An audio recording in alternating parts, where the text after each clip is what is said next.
આજે આપણી શાળામાં બુધવારનો દિવસ અને આજે બુધવારના દિવસે આમ તો આવતીકાલે એ આખા ભારતની અંદર એ પ્રભુ શ્રી રામ આપણા બધાના પ્યારા શ્રી રામનો જન્મદિવસ એટલે કે શ્રી રામનવમી છે. પણ આવતીકાલે આખા ગુજરાતમાં જ્યારે રજા છે શાળામાં, ત્યારે આપણે એવું નક્કી કર્યું છે કે એના આગલા દિવસે એટલે કે આજે બુધવારના દિવસે એ રામનવમીની આપણે ધામધૂમપૂર્વક ઉજવણી આપણે શ્રી દરેડ પ્રાથમિક શાળા નંબર 1 માં કરવી છે. અને એના માટે જે બાળકોએ પ્રયાસ કર્યો છે, એકવાર એને જોરદાર તાળીઓથી આપણે વધાવીએ.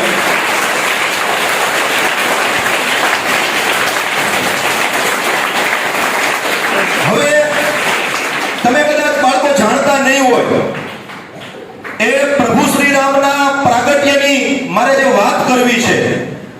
ભગવાન શ્રી રામ આપણે બધાનો જન્મદિવસ હોય એટલે આપણે સર ટીચરને ચોકલેટ આપીએ, બાળકોને ચોકલેટ આપીએ, ઘરે નાની મોટી પાર્ટી રાખીએ.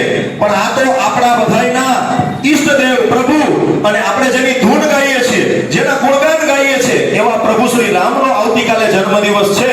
એટલે આપણે 100% એ એટલું તો જાણવું જ જોઈએ કે એની એ જન્મની કથા શું છે. તો આવો માણીએ પ્રભુ શ્રી રામના જન્મની કથાને. ઘણા બધા રાજા થઈ ગયા સૂર્ય વંશમાં. કયા વંશમાં? બરાબર યાદ રાખજો. અને આ ઘરે તમારા વાલીને, માતા પિતાને કહેજો અને તમે યાદ રાખજો, જીવનમાં કામ લાગશે એવી વાત હોય. સૂર્ય વંશમાં ઘણા બધા રાજા થઈ ગયા. એવામાં એક રાજા મહારાજાઓમાં બ્રહ્માના પુત્ર મરીચી. બ્રહ્માના પુત્ર કોણ? મરીચી. મરીચીના પુત્ર કશ્યપ. મરીચીના પુત્ર કોણ? કશ્યપના પુત્ર મનુ રાજા. કોણ? અને મનુ રાજાના દીકરામાં એક ઈક્ષ્વાકુ નામના રાજા થઈ ગયા. એ ઈક્ષ્વાકુ રાજા એટલા મહાન હતા કે જેના ઉપરથી ભગવાન શ્રી રામના કુળનું નામ ઈક્ષ્વાકુ કુળ પડ્યું. જેના ઉપરથી ભગવાન શ્રી રામના કુળનું નામ ઈક્ષ્વાકુ કુળ પડ્યું. આ ઈક્ષ્વાકુ રાજાના દીકરામાં સગર નામના રાજા થઈ ગયા. અને એના દીકરાના હાલતા ગયા પેઢી દર પેઢી. તો એક દિલીપ નામના રાજા થઈ ગયા. એ દિલીપ નામના રાજાના દીકરા બહુ મહાન, તમે કદાચ નામ સાંભળ્યું છે કે નહીં મને ખબર નથી, પણ એનું નામ હતું દિલીપ રાજાના દીકરાનું નામ ભગીરથ રાજા. શું હતું? અને ભગીરથ એટલે સૌથી મોટું કામ જે કરે એને ભગીરથ કામ કહેવાય. અને ભગીરથ રાજાએ મોટામાં મોટું કામ કર્યું હતું કે જે ગંગા નદી હતી, એ ગંગા નદી હિમાલયમાં ઉપર આકાશમાં હિમાલયની ટોચ ઉપર હતી. પણ ભગીરથ રાજાને એમ થયું કે મારા પૂર્વજો છે એ આટલા બધા જ્યારે એ સ્વર્ગલોકમાં સીધાવ્યા છે, મૃત્યુને ભેટ્યા છે, તો એનું કલ્યાણ કેવી રીતે થાય? તો કોકે એને કીધું કે તમે જાઓ અને ભગવાન શંકરને બ્રહ્માનું તપ કરો અને એનો કઈ રાજીપો મેળવો. અને એનું તપ કરે છે અને ભગવાન પ્રસન્ન થાય છે. તો ઈ ભગીરથ રાજા એમ કહે છે કે તમે સાક્ષાત ગંગા માને નીચે ઉતારો, જેના થકી મારા જે પૂર્વજો છે અને મારા દીકરા છે એ બધે પવિત્ર થાય ગંગાના પાણીથી. અને પૃથ્વી ઉપર એક જ એવો રાજા એ થયો કે જેને ભગીરથ રાજા કે જેને ગંગાને નીચે ઉતાર્યા. અને પછી ગંગા ઉપરથી નીચે આવે તો કોઈની તાકાત છે જીલી શકે? ખાલી પાણીની એક ધાર પડે તો અહીંયા જમીનમાં ખાડો કરી નાખે. આ તો સાક્ષાત ગંગા નદી ઉપરથીનો એનો પ્રવાહ પડે, કોણ રોકી શકે? પછી શિવજીએ બીજું જેડપુર ભગવાન શંકરે એ નીચે રહ્યા અને એને ગંગાજીને છટામાં સમાવી લીધા. આ એની કથા છે. તો આ મહાન ભગીરથ રાજા અને ઈ ભગીરથ રાજા થઈ ગયા. પછી ઈ ભગીરથ રાજાના પુત્ર એ અજ રાજા. કોણ? વચમાં આપણે સત્યવાદી હરિશ્ચંદ્રની વાત આવે છે તો ઈ પણ આ પેઢીમાં થઈ ગયા. એ અજ રાજા થાય છે. અને અજ રાજાના પુત્ર દશરથ રાજા. કોણ? અને ઈ દશરથ રાજા એટલે આ આપણા બધાયના ભગવાન એટલે કે પ્રભુ શ્રી રામના પિતા ઈ દશરથ રાજા. ઈ દશરથ રાજાને મેં તમને પેઢી કીધી. અને ઈ દશરથ રાજા જ્યારે રઘુકુળમાં, હા જો એક વસ્તુ ભૂલી ગયો, ભગીરથ રાજાના દીકરાનું નામ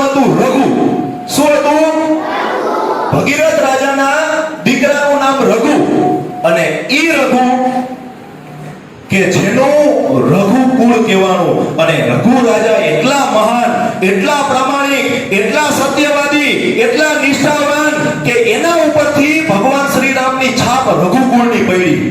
બોલો નથી?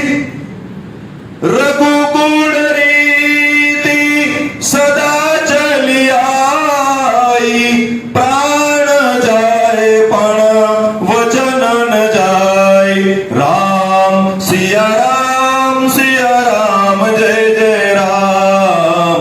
રામ સિયા રામ જય જય રામ.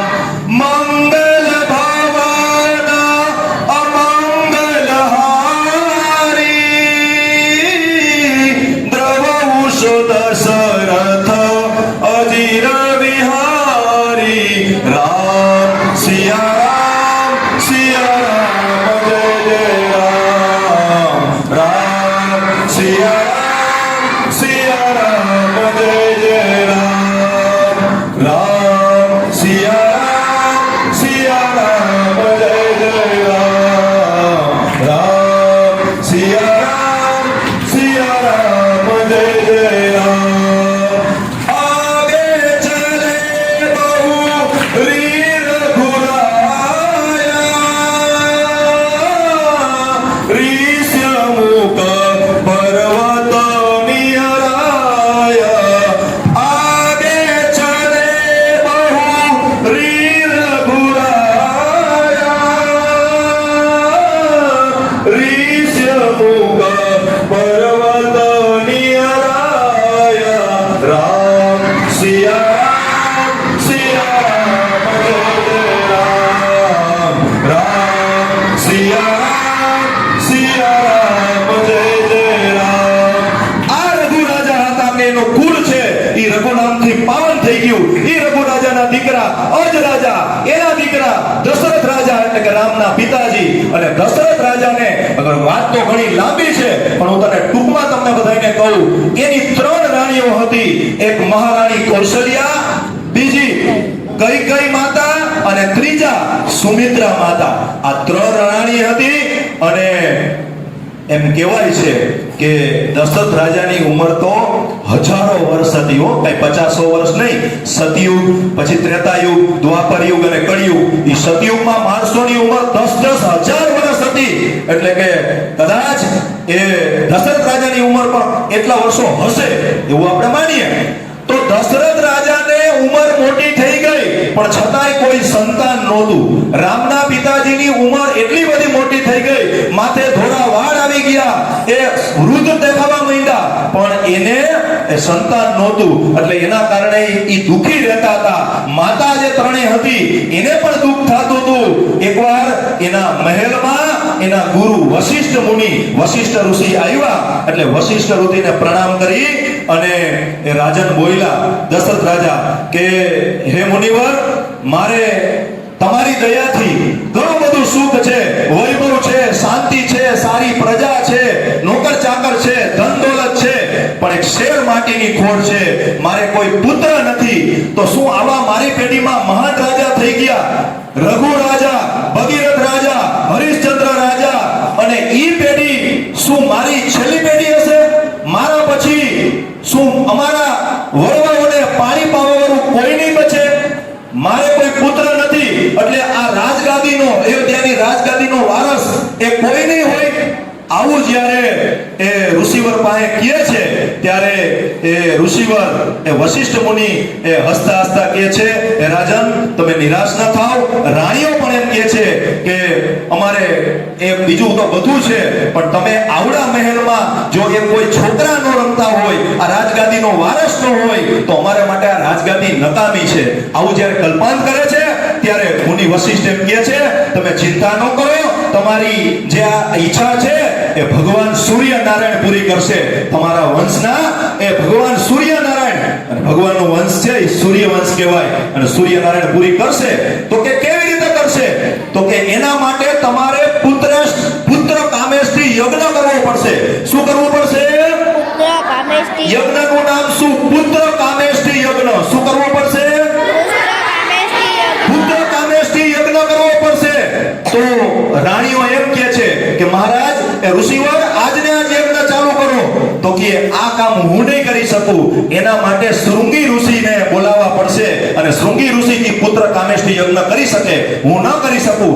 એટલે રાણીઓએ એમ કીધું કે ચાલો આપણે સુમંતને બોલાવીએ, ઘોડાગાડીને રથ તૈયાર કરીએ અને એમાં રાજા વાજતે ગાજતે બોલાવવા જાય, ઋષિને આમંત્રણ આપવા જાય યજ્ઞનું. તો ત્યારે વશિષ્ઠ ઋષિ એમ કહે છે કે આપણે આપણી તેજસ્વીતા છે એ ઋષિ સામે દેખાડવાની નથી, આપણે તો એની પાસે યાચક બનીને જવાનું છે, માગવા જવાનું છે, દેવા જવાનું નથી. એટલે તમે જાતે એ ઉગાડા પગે ચાલી અને જાઓ અને ઋષિને પ્રાર્થના કરો, શૃંગી ઋષિને, અને જો એ આવે યજ્ઞ કરાવે તો તમારી આ પુત્રોની પ્રાપ્તિ થાય.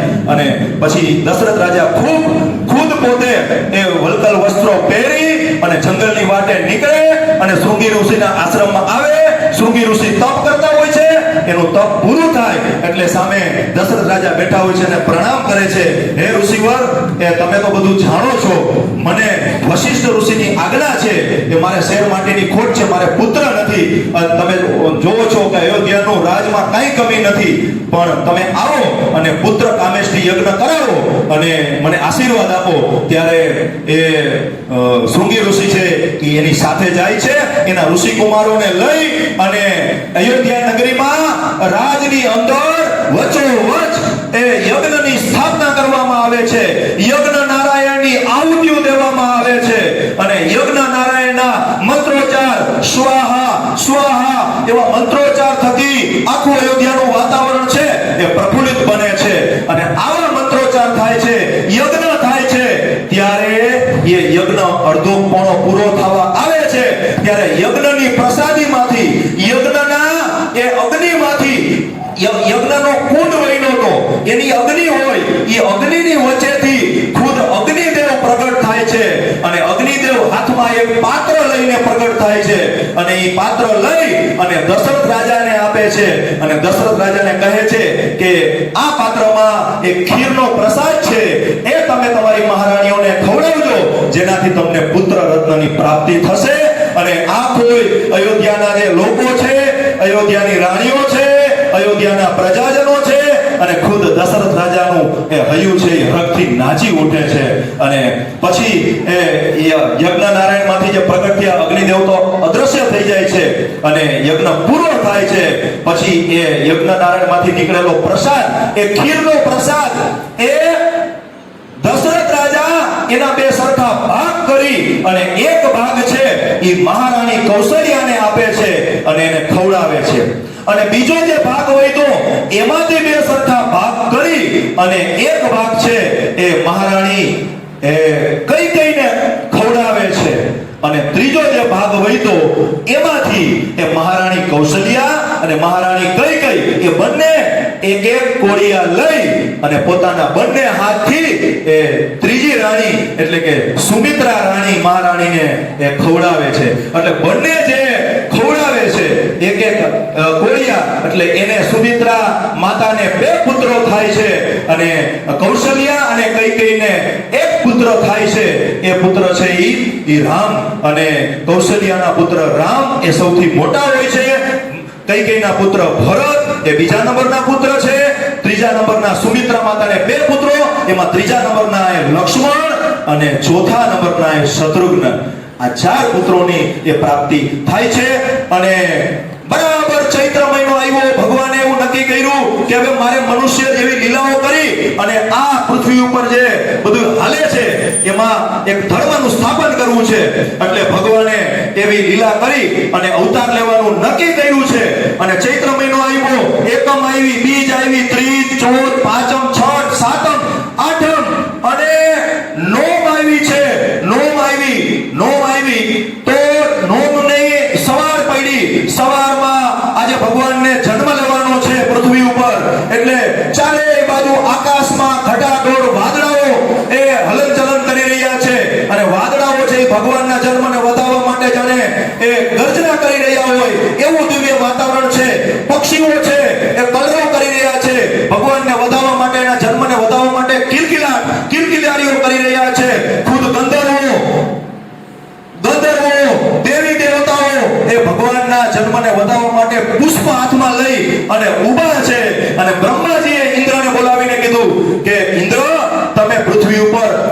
દેવી દેવતા છે ને એને હવે વાનર બનાવીને મોકલો. ખુદ ભગવાન છે એ મનુષ્ય અવતાર ધારણ કરવાના છે અને ઈ વાનર રૂપે બધા દેવી દેવતાઓ છે ઈ જઈ અને પ્રભુ શ્રી રામની આ સેવા કરે, સેવા સ્થાપના કરે અને ભગવાનના કાર્યમાં સહકાર આપે. ત્યારે ઇન્દ્ર રાજાએ કીધું કે કાંઈ વાંધો નહીં, હમણાં જ મોકલું છું. અને દેવી દેવતાઓ એ ભગવાનની સ્તુતિ કરે છે. ચારે બાજુ વાતાવરણ છે એ એકદમ પ્રફુલ્લિત વાતાવરણ થઈ જાય છે. સૂર્ય છે ઈ બરાબર મધ્યાહન સમયે તપતો હોય છે. 12 વાગે કોઈ ઠંડી નહીં, ગરમી નહીં, એવું વાતાવરણ અને બધાય લોકો આરામમાં હોય છે. ત્યારે ભગવાન એ ઘડી ચૈત્ર માસ શુક્લ પક્ષ અને નવમીની ઘડી આ ભગવાન એ પોતાના અવતાર લેવા માટે એ પસંદ કરે છે. ચારે બાજુ યોગ છે એ બધાય સરખા થઈ જાય છે, ચોઘડિયા છે એ બધાય સારા થઈ જાય છે. અયોધ્યા વાસીઓને કંઈક સુગંધ થવા માંડે છે, આજ કંઈક નવી ઘટના બનવાની છે. આવું જ્યારે બધાયને થવા માંડ્યું, બરાબર 12 વાગ્યા, 12 વાગવાનો સમય થયો. આકાશમાંથી બધા દેવી દેવતાઓએ ભગવાનનો જય જયકાર કર્યો અને શંખનાદ કર્યો. બધાય શંખ વગાડવા માંડ્યા. આકાશમાંથી શંખ વાગવા માંડ્યા છે. આ મંદિરમાં ચારે બાજુ નગારા વાગવા માંડ્યા, મંદિરે ઝાલર વાગવા માંડી, પંખીઓ બધાય કલરવ કરવા માંડ્યા. અને આવું દિવ્ય વાતાવરણ જ્યારે ખડું થયું ત્યારે ખુદ ભગવાન એ ચૈત્ર સુદ નવમીના દિવસે એ અયોધ્યાની અંદર દશરથ રાજાના મહેલની અંદર કૌશલ્યા માતાના રૂમમાં, કૌશલ્યા માતાના કક્ષમાં અતિ તેજસ્વી પ્રકાશ ઉત્પન્ન થયો અને ચારે બાજુ આમ એમ જ્યોતિ જ્યોતિ થઈ ગઈ. પ્રકાશથી આખો ઓરડો છે એ રૂમ છે એ પ્રજ્વલિત થઈ ગયો. અને માતા તો થોડી વાર કઈ વિચારી ન ગયા કે આ શું થયું. અને ભગવાન શ્રી રામનું પ્રાગટ્ય થયું. બોલો શ્રી રામચંદ્ર ભગવાન કી, બાલ સ્વરૂપ શ્રી રામચંદ્ર ભગવાન કી. આવા ભગવાનનું જ્યારે પ્રાગટ્ય થયું અને જ્યારે માતા છે એને ભગવાનને ઓળખી ન શક્યા, કારણ કે ભગવાન છે એ કેવી રીતે પ્રગટ થયા. તો ભગવાનને 4 હાથ ચતુર્ભુજ રૂપે, એક હાથમાં શંખ છે, એક હાથમાં ગદા, એક હાથમાં કમળ અને એક હાથમાં પદ્મ. શંખ, ચક્ર, ગદા અને પદ્મ, આવા 4 હથિયારો લઈ અને ભગવાન છે એ ખુદ વિષ્ણુ રૂપે એ માતાની સામે પ્રગટ થયા. ત્યારે માતા છે એ થોડીક વાર તો બેચેન બની ગયા અને માતાએ એ પ્રભુને વિનંતી કરી કે હે ભગવાન, જો તમે મારા દીકરા તરીકે અવતર્યા હોય તો કોઈ દીકરાને ક્યાંય અમારા ગામમાં તો અયોધ્યામાં તો કોઈ પુત્ર જન્મે ત્યારે એને 4 હાથ નથી હોતા, 2 જ હાથ હોય છે. તમારા તો આ 4 હાથ જોઈને તો બધા કેવું વિચારશે. એટલે ભગવાન છે ઈ બાળક બની જાય છે, પણ જરકસી જામો, હાથમાં ગળામાં માળા, હાથમાં સરસ મજાના પહેર્યા છે અને સરસ મજાના ભગવાને વાઘન મુગટ ધારણ કર્યા છે. તો ફરી એ માતા કૌશલ્ય એમ કહે છે કે કોઈ બાળક છે કોઈ કપડા પહેરી થોડું જન્મે. એટલે ભગવાન છે એ પણ પોતાની લીલા સંકેલી લે છે અને ભગવાન દાંત કાઢે છે, હસતા હોય છે. ત્યારે ફરી કૌશલ્ય માતા કહે છે કે દુનિયાનું કોઈ બાળક જન્મે ત્યારે હસતા હસતા થોડું જન્મે છે, એ તો બાળક રડે છે. જો તમે રડતા રડતા એ તમે રડો તો બધાને આપણા અયોધ્યાવાસીને ખબર પડે કે ખરેખર એ નહીં તો બધા ભગવાન માનશે. એટલે એ ભગવાન એ પણ માની અને ભગવાન એ રડવા લાગ્યા અને રડવાનો અવાજ સાંભળી એ જે દાસીઓ હતી એ દોડીને ગઈ. એ દોડીને દશરથ રાજા પાસે જઈને એમ કીધું કે હે મહારાજ, એ આપણે કૌશલ્યાના એ રાણી છે, કૌશલ્યા મહારાણી, એના અહીંયા એ પુત્ર રત્નની પ્રાપ્તિ થઈ છે. બધાય હો, બધાય હો. રાજાએ પોતાના ગળામાં હાર પહેર્યો તો એ દાસીને આપી દીધો. ત્યાં બીજી એક દાસી આવી, એને એમ કીધું, એ મંત્રા નામની દાસી આવી અને એમ કીધું કે કૈકેયીને અહીંયા એ એક પુત્રનો જન્મ થયો છે. બધાય હો, બધાય હો. મહારાજે વળી પાછું એને એક હાર આપી દીધો ભેટમાં. અને બીજી એક દાસી આવી, એને એમ કીધું સુમિત્રા રાણીને 2 પુત્રનો જન્મ થયો છે. મહારાજ કે બધાય હો, બધાય હો. આ રીતે એ ભગવાન શ્રી રામનું પ્રાગટ્ય થયું છે. તો ભગવાન શ્રી રામની એ માતા સ્તુતિ કરે છે, દેવતાઓ સ્તુતિ કરે છે. ભય પ્રગટ કૃપાલા દીન દયાલા કૌશલ્યા હિતકારી હર્ષિત મોહતારી મુનિ મનહારી અદ્ભુત